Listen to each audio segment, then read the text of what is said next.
ورحمة الله وبركاته. الحمد لله رب العالمين، والصلاة والسلام على أشرف الأنبياء والمرسلين وعلى آله وأصحابه أجمعين، أما بعد، فأعوذ بالله من الشيطان الرجيم. بسم الله الرحمن الرحيم. إن الله وملائكته يصلون على النبي يا أيها الذين آمنوا صلوا عليه وسلموا تسليما. صلى الله على سيدنا محمد وآله وصحبه وسلم. صلى الله على سيدنا محمد وآله وصحبه وسلم. صلى الله على سيدنا محمد وآله وصحبه وسلم. رب اشرح لي صدري ويسر لي أمري واحلل عقدة من لساني يفقهوا قولي. سبحانك لا علم لنا إلا ما علمتنا إنك أنت العليم الحكيم. সম্মানিত উলামায়ে কিরাম, দাড়িপাকা পিতৃসমতুল্য মুরব্বিয়ান আযম, অত্র এলাকার সর্বস্তরের দিনদার পরহেজগার নামাজি আমার ভাই বন্ধুগণ, রব্বুল আলামিনের দরবারে শুকর গুজার করছি যে মহান রব্বুল ইজ্জত আজকের এই মুবারক মদিনী বরকতময় সময়ে রহমতপূর্ণ স্থান আল্লাহর ঘরে এসে বসে জুমা পূর্ববর্তী সংক্ষিপ্ত আমাদের এই আলোচনায় অংশগ্রহণ করার সুযোগ, সুস্থতা ও তৌফিক দান করেছেন। রব্বুল আলামিনের দরবারে কোরআন খুলে মুহাব্বতের সাথে শুকরিয়া আদায় করে বলি আলহামদুলিল্লাহ। লক্ষ কোটি তার চেয়ে অধিক দুরূদ সালামের হাদিয়া আল্লাহ তাআলা আমাদের সকলের পক্ষ থেকে রহমাতুল্লিল আলামিন সাইয়্যিদুল মুরসালিন শফিউল মুযনিবিন মুহাম্মদুর রাসূলুল্লাহ সাল্লাল্লাহু আলাইহি ওয়াসাল্লামের নূরানি কদম মোবারকে পৌঁছে দিন। সকলে বলি আল্লাহুম্মা আমিন। হাজির, আজকে আমরা ধারাবাহিকভাবে পবিত্র মাহে রবিউল আউয়ালের এই মোবারক প্রতিটি জুমায় নবীজি মুহাম্মদুর রাসূলুল্লাহ সাল্লাল্লাহু আলাইহি ওয়াসাল্লামের বিভিন্ন জীবনের বিভিন্ন দিক থেকে আমরা আলোচনা করছিলাম।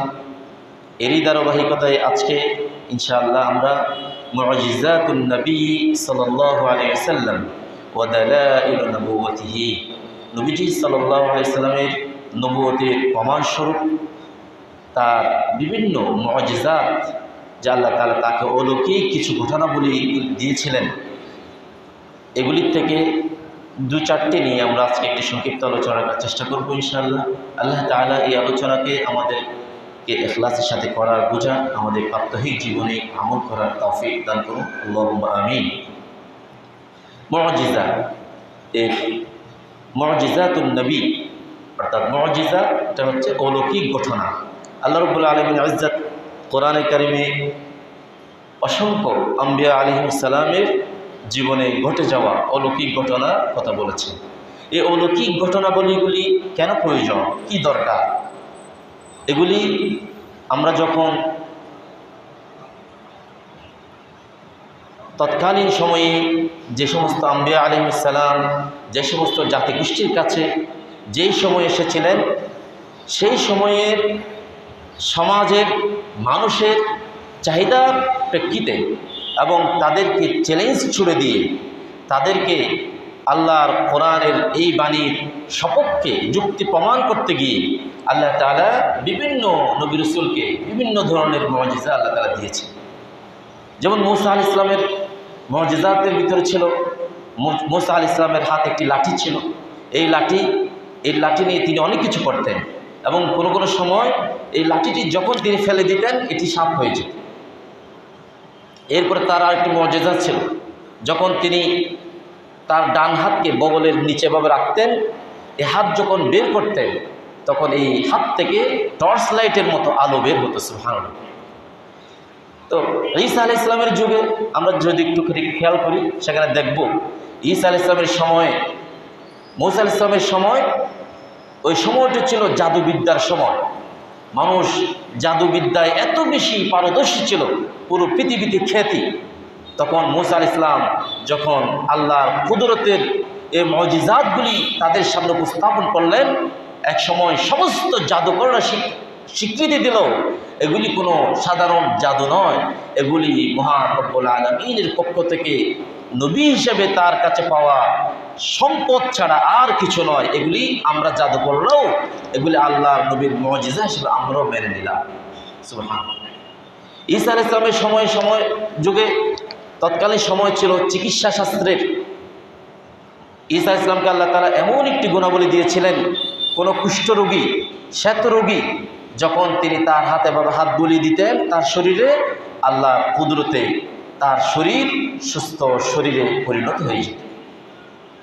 তিনি কোনো অন্ধ মানুষকে, জীব একেবারে জন্মান্ধ কোনো মানুষকে যদি তিনি তার চেহারা যদি হাত বুলাতেন, চোখে হাত বুলাতেন, তার চোখে জ্যোতি ফিরে আসত। তিনি মৃত মানুষকে পর্যন্ত আল্লাহর হুকুমে জীবিত করে ফেলতে পারতেন। অর্থাৎ ওই সময়ে যে চিকিৎসা বিজ্ঞানের আবিষ্কার অথবা চিকিৎসার চারিদিকে জয়যাত্রা, তার এই গুণাবলীগুলি এসে ওই সময়ের চিকিৎসকরাও স্বীকৃতি দিতে বাধ্য হলেন এগুলি সাধারণ কোনো পৃথিবীর শিক্ষায় শিক্ষিত হয়ে কোনো চিকিৎসা শাস্ত্র নয়, এখানে এক মহান রব্বুল আলামিনের অলৌকিকতা ছাড়া এগুলি কখনো সম্ভব নয়। রাসূলুল্লাহ সাল্লাল্লাহু আলাইহি ওয়াসাল্লাম যখন আসলেন তখন কোনো জাদুবিদ্যার প্রভাব ওই সমাজে ছিল না, তখন কোনো চিকিৎসা শাস্ত্রে এই ধরনের কোনো বিষয় সেখানে ছিল না। তখন সেখানে ছিল কবিতা, সাহিত্য, অলঙ্কার শাস্ত্র, সাহিত্য রচনা, কবিতা রচনার এই মহান একটি ফুসহাত, সুন্দরভাবে আরবিতে কথা বলা।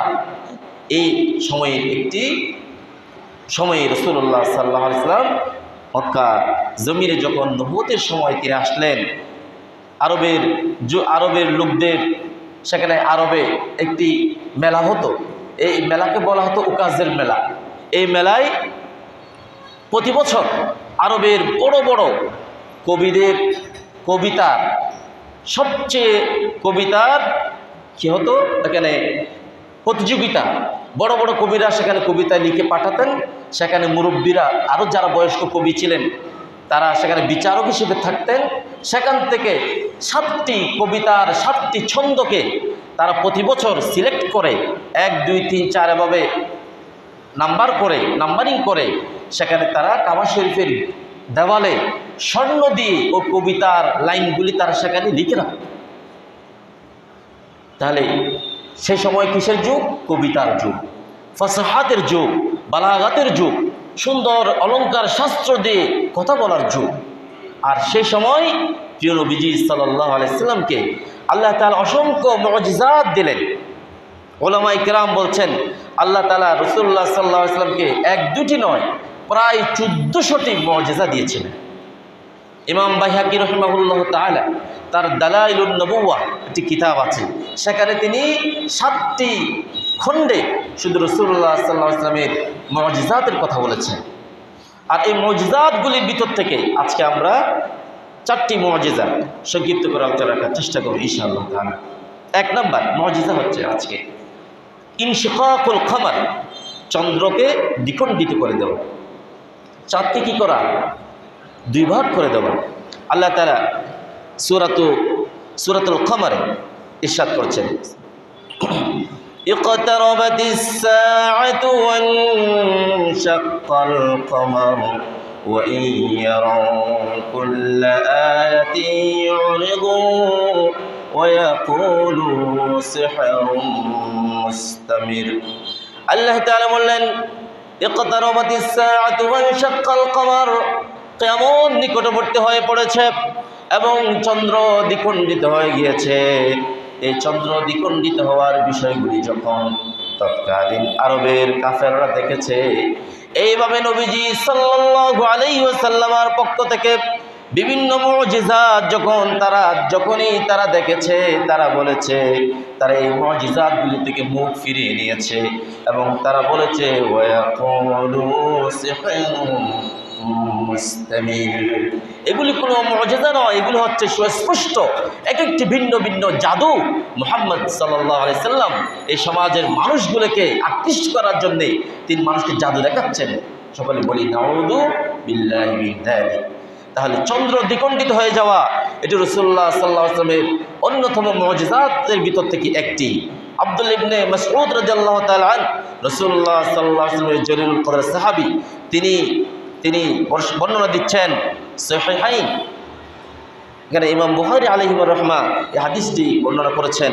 তিনি বলছেন ক্বালা ইনশাক্কাল কমারু على عهد النبي صلى الله عليه وسلم شقتين فقال النبي صلى الله عليه وسلم واشهدوا وأنزل الله قوله تعالى اقتربت الساعة وانشق القمر وإن يروا كل آية يعرضوا ويقولوا سحر مستمر। আব্দুল্লাহ ইবনে মাসউদ রাদিয়াল্লাহু তাআলা আনহু বর্ণনা দিচ্ছেন, তিনি বলছেন আল্লাহ রাব্বুল আলামিন নবীজি সাল্লাল্লাহু আলাইহি ওয়াসাল্লামের যুগে চাঁদকে দ্বিখণ্ডিত করে দিয়েছেন। আর নবীজি সাল্লাল্লাহু আলাইহি ওয়াসাল্লাম বললেন তোমরা সাক্ষী থাকো। চাঁদকে যে আল্লাহ তাআলা আমার হাতের ইশারায় দ্বিখণ্ডিত করে দিলেন, তোমরা সাক্ষী থাকো। সেই ঘটনা হচ্ছে তৎকালীন যুগের সেই সময়ের কাফেররা এসে রাসূলুল্লাহ সাল্লাল্লাহু আলাইহি ওয়াসাল্লামকে বলছে, মুহাম্মদ সাল্লাল্লাহু আলাইহি ওয়াসাল্লাম তুমি যদি সত্যিকারভাবে আল্লাহর নবী হয়ে থাকো তাহলে আমাদেরকে এই চাঁদকে দ্বিখণ্ডিত করে দেখাও। তিনি সেটা দেখালেন, কিন্তু ওয়ায়াকুলু সিহরুন মুস্তামির, তারা বলছে আরে এগুলো তো জাদু, এগুলো কোনো কি নয়, এগুলি কোনো মুজিজা নয়। যেমন মূসা আলাইহিস সালামের সেই সময়ে, আচ্ছা অন্যদিকে আমরা না যাই। এরপরে দ্বিতীয় আরেকটি মুজিজা রাসূলুল্লাহ সাল্লাল্লাহু আলাইহি ওয়াসাল্লামের মুজিজা, সেটা হচ্ছে আল ইসরা ওয়াল মিরাজ। নবীজি সাল্লাল্লাহু আলাইহি ওয়াসাল্লাম একমাত্র নবী যাকে আল্লাহ তাআলা এই পৃথিবী থেকে মেহমান বানিয়ে মক্কা মুকাররমা থেকে বাইতুল মুকদ্দাস, আজকে যেখানে ফিলিস্তিন, সেই পুণ্যভূমি বাইতুল মুকদ্দাস থেকে আবার সেই সিদরাতুল মুনতাহা, এরপরে সমস্ত আসমান পেরিয়ে আরশ আজিম পর্যন্ত মেহমান বানিয়ে নিয়ে যাওয়ার যে মর্যাদা, যে সৌভাগ্য, এটি দান করেছেন একমাত্র নবীজি মুহাম্মদুর রাসূলুল্লাহ সাল্লাল্লাহু আলাইহি ওয়াসাল্লাম। এটি রাসূলুল্লাহ সাল্লাল্লাহু আলাইহি ওয়াসাল্লামের অন্যতম মুজিজাতগুলির ভিতর থেকে আরেকটি গুরুত্বপূর্ণ মুজিজা। এই মুজিজাতের সপক্ষে কথা বলতে গিয়ে, দলিল দিতে গিয়ে আল্লাহ তাআলা কোরআনে কারিমে আল্লাহ তাআলা এর ব্যাপারে ইরশাদ করেছেন। আল্লাহ তাআলা বলেছেন সূরাতুল বনী ইসরাঈল, سبحان الذي أسرى بعبده ليلا من المسجد الحرام إلى المسجد الأقصى الذي باركنا حوله لنريه من آياتنا إنه هو السميع البصير। ওই মহাসত্তা যিনি তার প্রিয় বান্দাকে রাতের একটি নির্দিষ্ট সময়ে মসজিদুল হারাম থেকে মসজিদুল আকসা পর্যন্ত নিয়ে গেলেন, যে মসজিদুল আকসার চারিদিকে আল্লাহ তাআলা বরকত নাজিল করেছেন, এবং এখান থেকে সেই জায়গা থেকে আল্লাহ রাব্বুল আলামিন তাকে তার কুদরত দিয়ে সিদরাতুল মুনতাহা থেকে শুরু করে আরশ আজিম পর্যন্ত নিয়ে গেলেন। এরপরে লিনুরিয়াহু মিন আয়াতিনা, আল্লাহ রাব্বুল আলামিন কিয়ামত পর্যন্ত কোথায় কি ঘটবে না ঘটবে সমস্ত কিছু তার প্রিয় বান্দাকে দেখিয়ে দিয়েছে। ইন্নাহু হুয়াস সামিউল বাসীর, নিশ্চয়ই তিনি সব কিছু শোনেন এবং সব কিছু দেখেন। তাহলে তিনি তার প্রিয় বান্দাকে নিয়েছেন এবং সমস্ত কিছু আল্লাহ তাআলা তাকে দেখিয়ে দিয়েছেন। সুবহানাল্লাহি ওয়া বিহামদিহি সুবহানাল্লাহিল আযীম।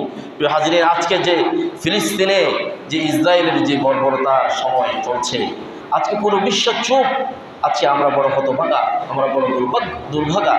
আজকে যে ফিলিস্তিনের এই বাইতুল মুকদ্দাস, এটি মুসলমানদের প্রথম কিবলা ছিল। এই পুণ্যভূমিতে আজকে ইসরায়েল এবং আমেরিকা সহ পৃথিবীর সমস্ত পরাশক্তি তাদের সমস্ত সমস্ত জুলুমের সর্বশেষ সীমানা পর্যন্ত সেখানে তারা চালাচ্ছে। আর মাঝে মধ্যে তারা পুরো পৃথিবীবাসীকে মানবতার কথা বলে, মানবতা শেখায়, মানবতা বিরোধী কথা বলে তারা মানুষকে মানবতার শিক্ষা দেয়। অথচ সেই ইসরায়েলের সেই বর্বরতার সাক্ষী পুরো পৃথিবী আজকে আমরা সকলে দেখছি। গত কয়েকদিন আগে কি দেখেছেন? কাতারের রাজধানী দোহায় ইসরায়েল হঠাৎ করে সেখানে কি করল? আক্রমণ চালাল। 5 জন কাতারে মানুষ মারা গেলেন। আল্লাহ তাদেরকে জান্নাতুল ফিরদৌস দান করুন।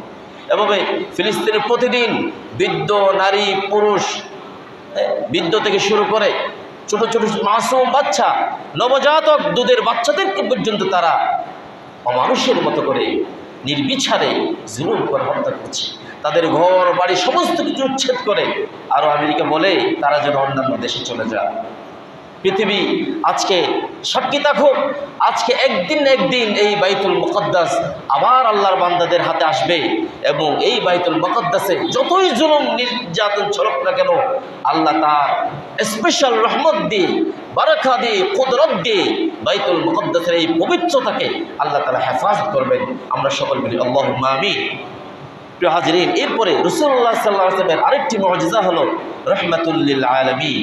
পৃথিবীর যত নবী এবং আম্বিয়া আলাইহিস সালাম এসেছেন তারা প্রত্যেকেই নির্দিষ্ট কোনো জাতিগোষ্ঠীর জন্যে, নির্দিষ্ট কোনো ভূখণ্ডের জন্যে, নির্দিষ্ট কোনো এলাকার জন্যে তারা এসেছিলেন এবং তাদের মেয়াদ ছিল।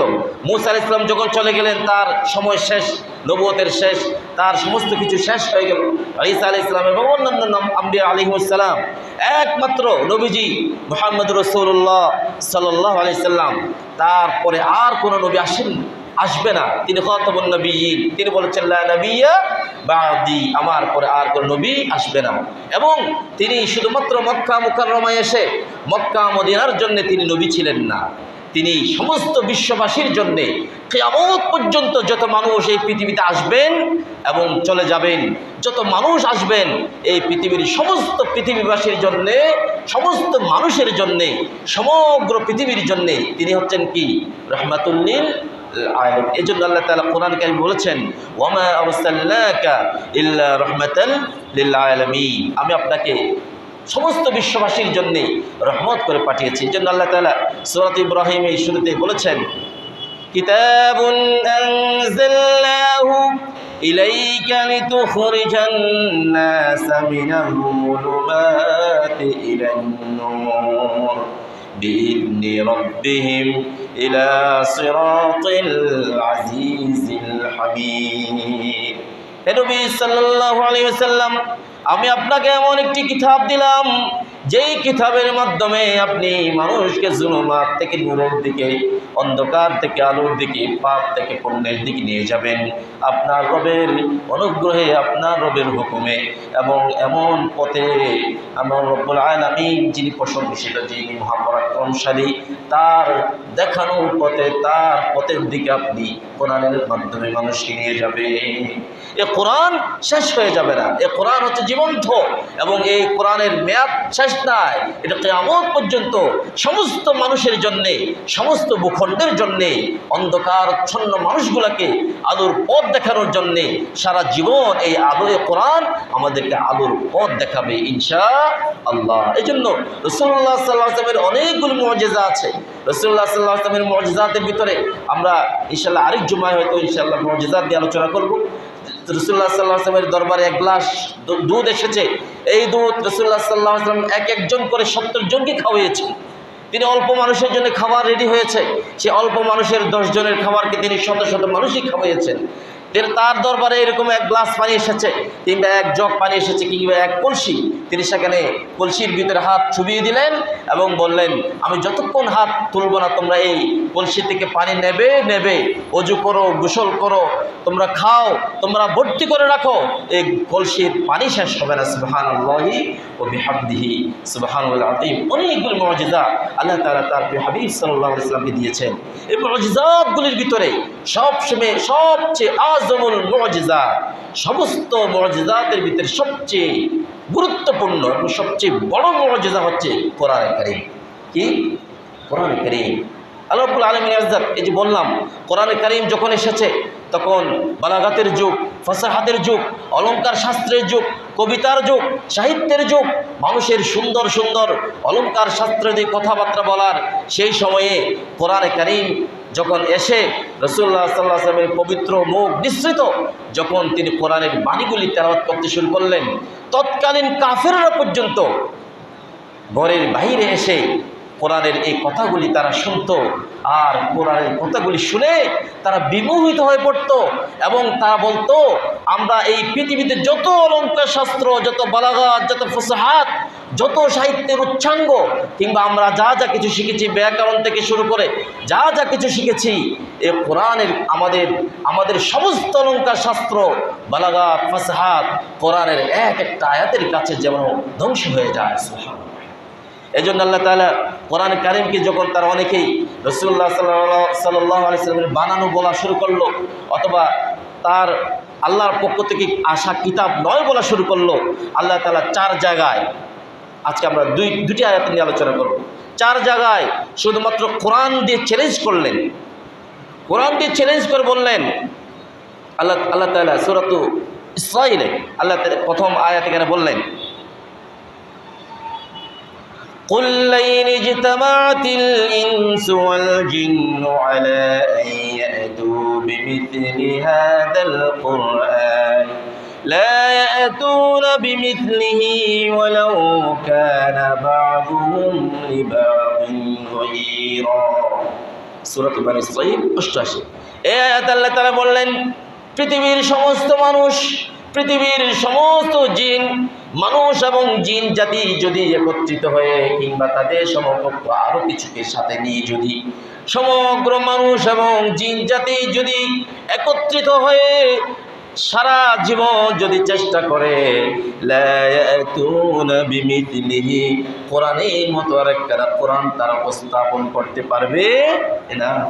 আল্লাহ তাআলা সূরাতুল বাকারার 23 এবং 24তম আয়াতে কোরআনকে চ্যালেঞ্জ দিয়ে আল্লাহ তাআলা ইরশাদ করলেন, ওয়া ইন কুনতুম ফি রাইবিন মিম্মা নাযালনা আলা আবদিনা ফাআতু বিসূরাতিন মিন মিসলিহি ওয়াদউ শুহাদাকুম মিন দুনিল্লাহি ইন কুনতুম সাদিকিন।